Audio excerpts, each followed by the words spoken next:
कौन थी वो? मैं 8 महीने की प्रेग्नेंट थी और अपनी डिलीवरी के लिए अपने मायके गई थी। माँ ने मुझे फोन पर बताया, घर के पीछे की तरफ जो खाली जमीन थी ना, वहां पर एक नया कमरा बनवा लिया है। इतने सालों के बाद जैसे ही अपने घर में कदम रखा, कुछ अलग सा लगा। माँ, ये घर के पीछे की तरफ नया कमरा बनवाने की क्या जरूरत थी? अरे बेटा, घर के पीछे दूर दूर तक खाली जमीन है। तेरे पापा को कई दिनों से लग रहा था कि यहाँ पर एक कमरा बनवा लेंगे तो ताजा हवा मिल जाया करेगी। अब तो ये सब छोड़ और चल जल्दी से दूध पी ले। माँ, मैं थोड़ी देर में पी लूंगी, आप सो जाओ। मैंने दूध का गिलास उठाकर उस खिड़की में रख दिया। पता नहीं कब आंख लग गई। अचानक से खिड़की के पल्लों के खड़कने की तेज आवाज आई। दूध का गिलास धड़ाम से जमीन पर आ गिरा। जमीन पर गिरते ही दूध का रंग लाल हो चुका था। मैंने खिड़की से झांक कर बाहर देखा। चारों तरफ धुप अंधेरा था। उस अंधेरे की तरफ से कुछ आवाजें आ रही थी, जैसे छोटे बच्चे आपस में खिलखिलाकर मस्ती कर रहे हो।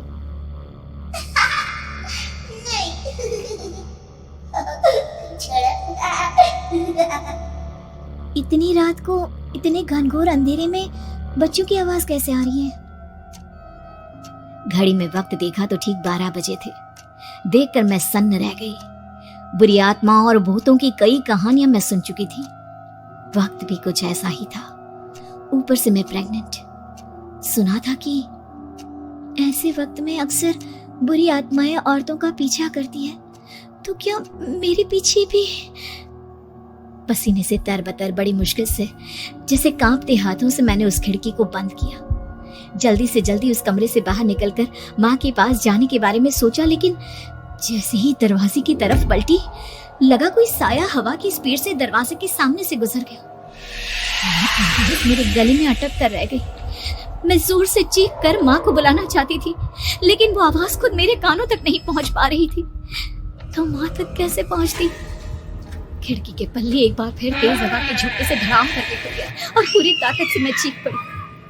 जानती थी मेरी चीख की आवाज सुनकर कुछ ही सेकंड में माँ वहां पहुंच जाएगी, लेकिन ऐसा कुछ हुआ ही नहीं।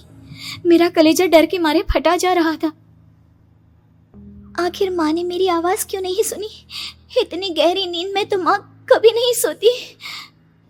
ठीक पीछे खुली हुई वो खिड़की। मुझ में इतनी ताकत नहीं बची थी कि मैं पलटकर उस तरफ देख भी सकूं। हवा का एक सनसनाता हुआ झोंका उसी वक्त मेरे कानों से आकर टकराया। लगा जैसे किसी ने दबी हुई आवाज में धीरे से मुझसे कहा, चली जाओ यहाँ से। मैंने दोनों हाथ अपने कानों पर रख लिए और एक बार फिर ताकत लगाकर जोर से चीखने की कोशिश की। माँ! पापा! मेरी आवाज उस कमरे की दीवारों से टकराकर वापस मुझे ही सुनाई दे रही थी। जितनी ताकत के साथ मैंने चीखने की कोशिश की थी, कुछ ही देर बाद उससे कहीं ज्यादा तेज और दर्दनाक चीख मुझे सुनाई देने लगी। ये आवाज ठीक मेरे पीछे खिड़की से आ रही थी। वो आवाज मेरे कानों में पिघलते हुए लोहे की तरह गिर रही थी। उन आवाजों में हैवानियत थी। वो आवाजें किसी इंसान की नहीं है, इतना मैं समझ चुकी थी। कांप रहे हाथों से मैंने अंधेरे में कुछ ढूंढने की कोशिश की। तभी अचानक मेरा हाथ बेड पर रखी टॉर्च पर पड़ा। किसी तरह ताकत लगाकर टॉर्च का बटन ऑन किया, लेकिन ये क्या? सामने दरवाजे पर 3 छोटी लड़कियां खड़ी हुई थी। उनके हाथ में स्टील के चमचमाते हुए चाकू थे। मैं घबराकर लड़खड़ाई और पीछे की तरफ हटी, लेकिन तब तक वो मेरे पास आ चुकी थी। उनकी गर्दन टेढ़ी थी और उनके हाथों के वो चाकू मेरे पेट को निशाना बनाने को तैयार। मैं जोर से चीखी, नहीं, छोड़ दो मेरे बच्चे को, मत मारो, मत मारो, छोड़ दो मेरे बच्चे को। सोनाली, क्या हुआ बेटा? तू इतनी डरी हुई क्यों है? उठ बेटा, क्या हुआ? हड़बड़ाकर मैंने अपनी आंखें खोली। देखा तो दिन निकल आया था। माँ मुझे जगा रही थी। मेरा चेहरा पूरा पसीने से लथपथ था। क्या हुआ बेटा? तुमने कोई बुरा सपना देखा क्या? मैं अभी तक अपने पूरे होश में नहीं थी। वो मेरे बच्चे को मार देगी माँ। वो लड़की मेरे बच्चे को। मैंने घबराकर अपने पेट को छुआ। सब कुछ ठीक था। और वो दूध जो रात को यहाँ पर गिर गया था उसका रंग लाल हो गया था। माँ ने हंसते हुए दूध का गिलास मुझे दिखाया।